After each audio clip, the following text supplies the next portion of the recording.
common thing here. It's people who are alienated. It's people who, you know, their whole families were not even in touch with them, right? Like, they hadn't talked to their families in years or months. Their parents were not even here. I mean, they was basically raising themselves. The brother was. I mean, and I guess part of what I would say is we don't really know. Exactly. Like, I mean, the younger brother, we get all kinds of tweets from his friends. He seems pretty. Like, I think part of the answer is that it's still an open question.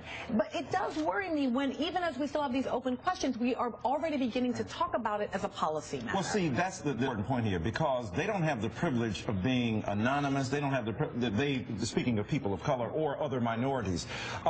We don't know yet, but we fill in the blanks. We fill in the blanks with the stereotypes. We fill in the blanks with the profiles. We fill in the blanks with what makes us feel most comfortable that this is an exceptional, extraordinary case that happened because they are this. So you take one part of the element that he's Muslim, but he also might have listened to classical music. He might have had some Lil Wayne. He might have also gone to listen to a lecturer. I keep wondering, is it possible that there would ever be a discussion of like, oh, this is because of Ben Affleck and the connection between Boston and movies about violence? And of course the answer is no. Of course no one will ever think that this is about those things.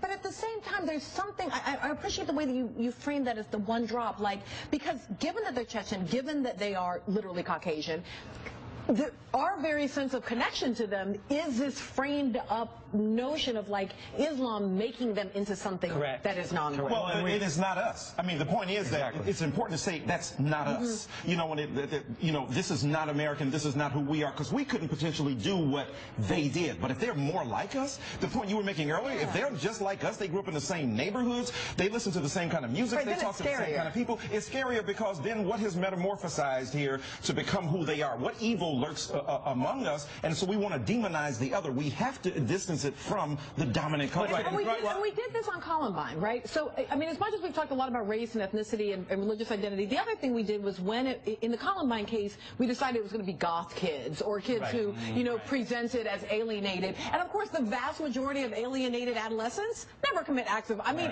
alienation in adolescence is like, you know, hand and fist. And that point